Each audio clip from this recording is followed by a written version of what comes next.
Hello ma'am, good day. Today I present a video recording the subject GE109 quiz or oral number 2. Number 1 question is explain the cultural relativism. First is that all societies are equal but that they have different viewpoints on certain customs, traditions, and cultural and beliefs. It is the fundamental belief behind cultural relation is that all societies are equal realm of morality, law, and politics.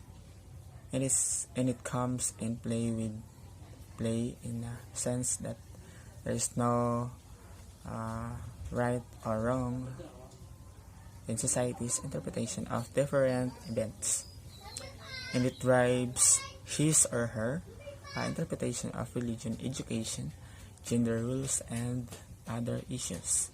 One of the examples are considered more beautiful in some parts of the world if they are slender, while in their societies, human with burden and pleasure figures are considered to be an alternative. There is no right or wrong. This is a case of cultural relativism beliefs, just differences. And the number 2 questions is discussing the strength and weaknesses of cultural relativism.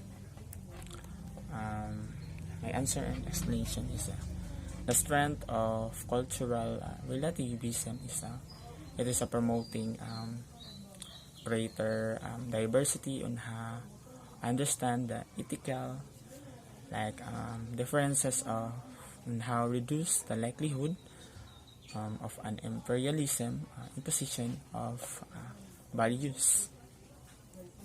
And the weaknesses of cultural relativism is its propensity towards whiteism, which may compromise action to protect human rights. And also for the cultural relativism requires an admission of humanity and acceptance of different and ethical practices. So in this examples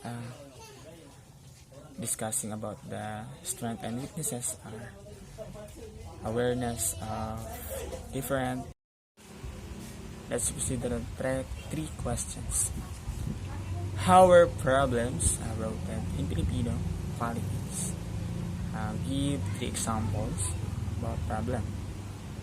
For me, based on my research and understanding, Filipino resilience comes from a deep root. It is a part of the country's rich culture. On the top of this Philippines geographical location is always visited by at least 20 typhoons. So the preparedness and expected damages in the Southeast Asian region seem normal and routine. And the appeal of consecutively to have equal compensation for their service because before the pandemic, as you can see from the news of personal experiences to the law to benefit him was only approved recently. Not until it becomes a negative trend. The Philippine government services seem to be too slow or times ignoring the important issues to focus on problems about the typhoons and Filipino affected about the pandemic and also the typhoons.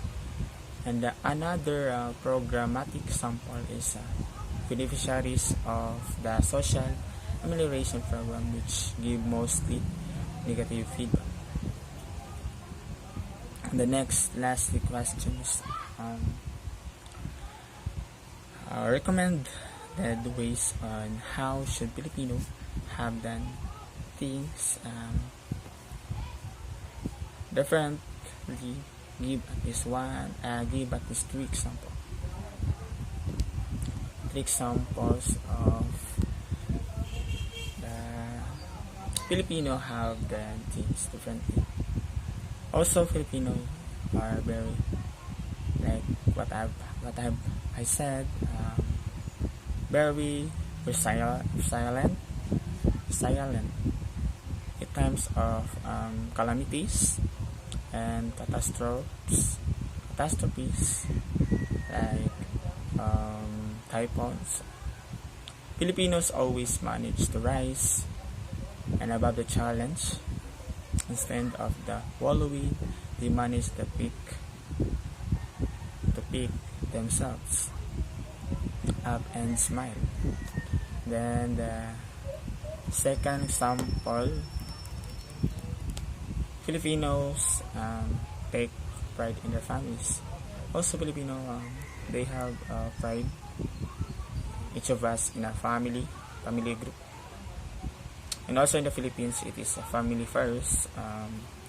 So whether you are the part of immediate family, or you belong to the third or fourth generation, you are treated as a family member. Sometimes even the closest friends are considered family too. Then lastly, example, Filipino are very respectful. From the moment they are born to the world, they are already taught how to be respectful by using a smile, simple catchphrases, and like po and opo words, and how apply in our eldest or older mother, father, and that sentences addressing elders. They have culture of like pagmamano, which where they raise the backs of the hands of their elders to their foreheads as a sign of respect. And that's all of my video recording. Thank you, and that's all. God bless, man.